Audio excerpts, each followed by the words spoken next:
Bonjour à tous et bienvenue sur notre chaîne. Dans cette vidéo, on va parler d'un sujet qui touche beaucoup de monde, la mauvaise haleine. Même si c'est un vrai problème social et personnel, rassurez-vous, ce n'est pas une fatalité. Je vais vous donner 7 conseils simples et rapides pour vous en débarrasser en seulement quelques jours. D'abord, on va voir ensemble pourquoi vous pouvez avoir une mauvaise haleine, en comprenant ce qui se passe dans votre bouche. Puis, je vous dévoilerai les habitudes à adopter dès aujourd'hui pour améliorer votre santé buccale. Et bien sûr, je vous propose aussi un menu parfait pour éviter ce problème. Pour visionner cette vidéo en anglais, je vous invite à cliquer sur le lien que j'ai partagé dans le premier commentaire sous cette vidéo. Vous y trouverez la version anglaise sur ma deuxième chaîne YouTube dédiée à un public anglophone. N'hésitez pas à vous abonner à cette chaîne pour m'aider à diffuser ces informations à un public plus large et à contribuer à leur visibilité. Votre soutien est essentiel pour partager des conseils et astuces santé avec le plus grand nombre. Merci pour votre engagement. Alors restez jusqu'à la fin, on commence tout de suite. Premièrement, pourquoi avons-nous parfois une mauvaise haleine ? Il y a plusieurs raisons à cela, et il est important de ne pas croire que cela est toujours lié à un problème d'hygiène buccale. Bien sûr, si tu ne te brosses pas correctement ou suffisamment les dents, cela augmente les risques, mais ce n'est pas le sujet principal aujourd'hui. Ce qui nous intéresse ici, c'est le lien avec ton alimentation. Tout d'abord, il faut savoir que certains aliments peuvent augmenter le risque d'avoir une haleine désagréable. Les aliments ayant une odeur forte comme le fromage, le poisson, les crustacés, le chou, l'ail ou encore l'oignon sont à consommer avec modération.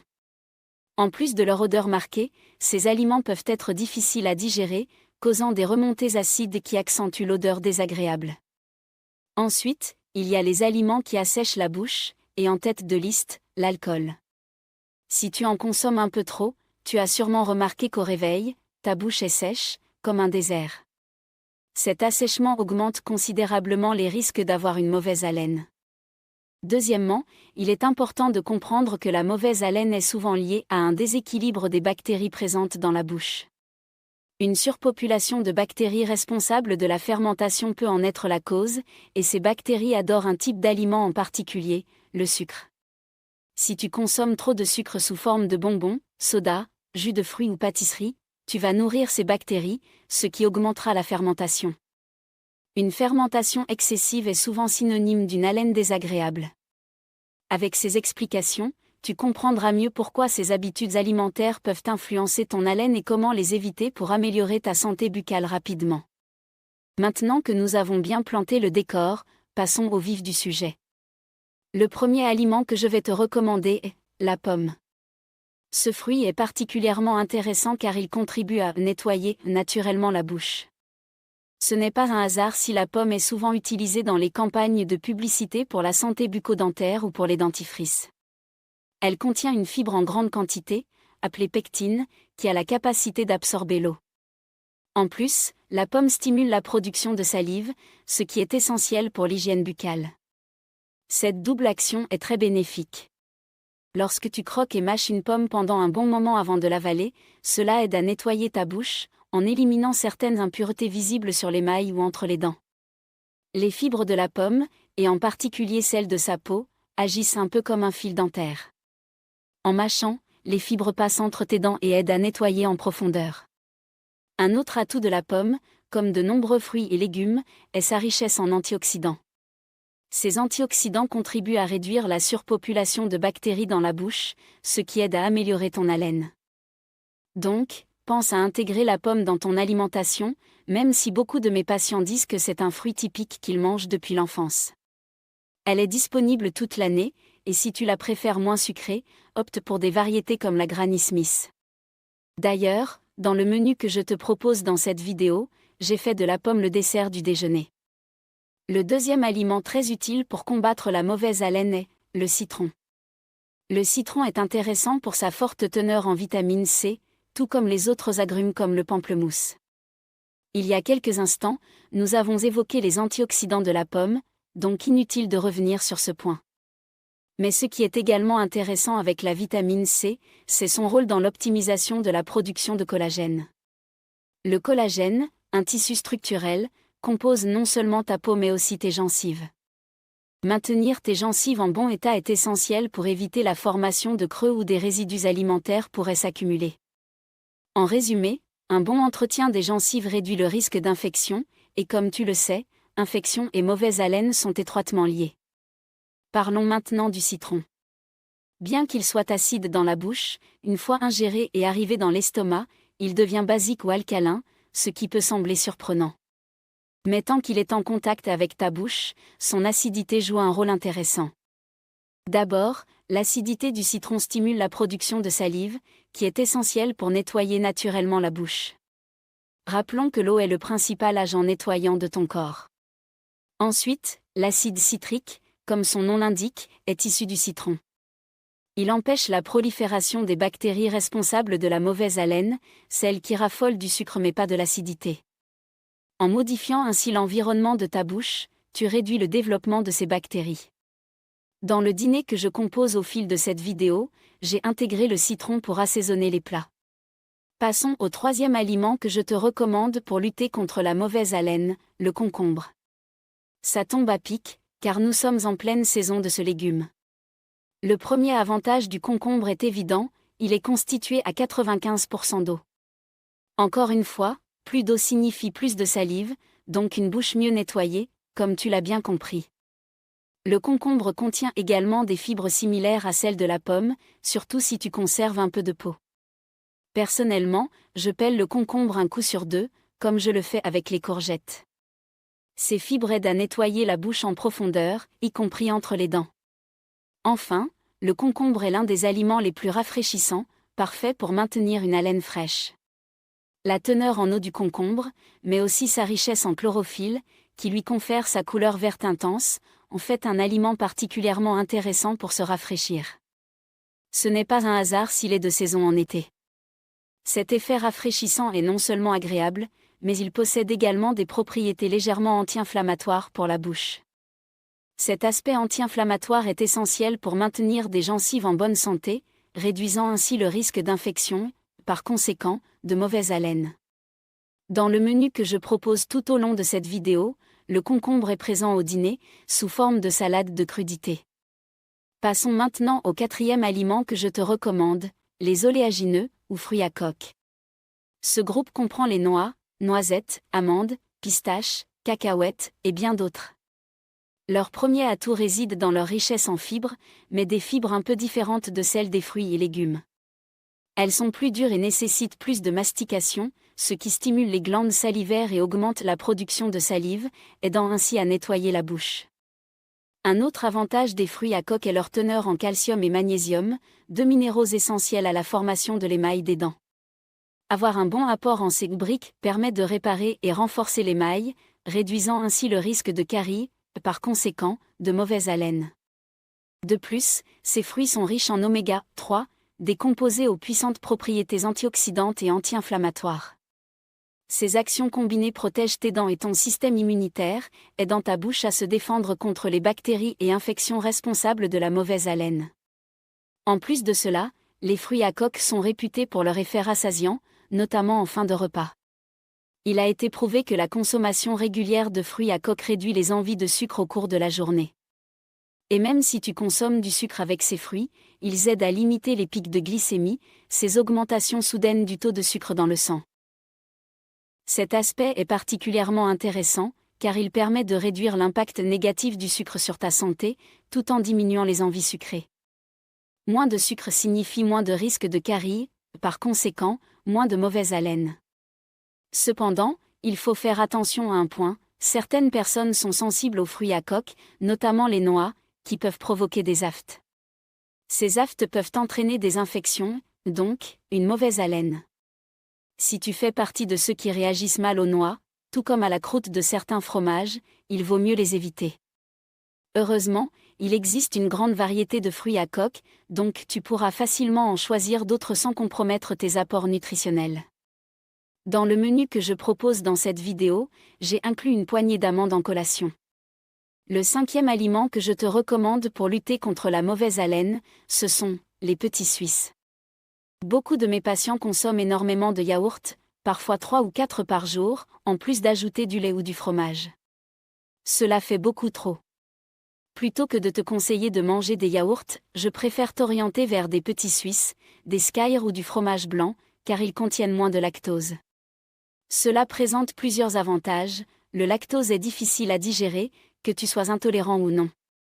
Si tu en consommes trop, tu risques des remontées acides, ce qui peut entraîner une mauvaise odeur. De plus, le lactose reste un sucre, donc si tu ajoutes régulièrement du sucre à tes yaourts, tu augmentes tes risques de carie. Les petits Suisses, en plus d'être plus digestes, sont riches en probiotiques, car ils sont issus de produits laitiers fermentés. Ces probiotiques, qui sont des bactéries bénéfiques, vivent dans ton corps, notamment dans ton système digestif et ta bouche, et aident à maintenir un équilibre sain. Attention, pas de panique, il s'agit de bonnes bactéries qui veulent ton bien. On les appelle parfois flore intestinale, flore buccale ou encore microbiote. Tous ces termes désignent à peu près la même chose. Si tu as bien suivi le début de la vidéo, tu as compris que la mauvaise haleine peut être liée à un déséquilibre dans la population des bactéries présentes dans ta bouche. Un excès de bactéries responsables de la fermentation peut contribuer à ce problème. En consommant des probiotiques, c'est-à-dire des bactéries bénéfiques pour toi, présentes naturellement dans certains aliments que j'ai mentionnés, tu aides à rééquilibrer cette population microbienne. Cela permet de réduire les bactéries qui causent la fermentation, et donc de limiter la mauvaise haleine. Dans ce cadre, j'ai opté pour 2 petits Suisses en dessert lors du dîner. Passons maintenant à mon 6e conseil, que j'affectionne particulièrement, les herbes aromatiques fraîches. Parmi elles, la menthe, le romarin, le basilic ou encore le persil.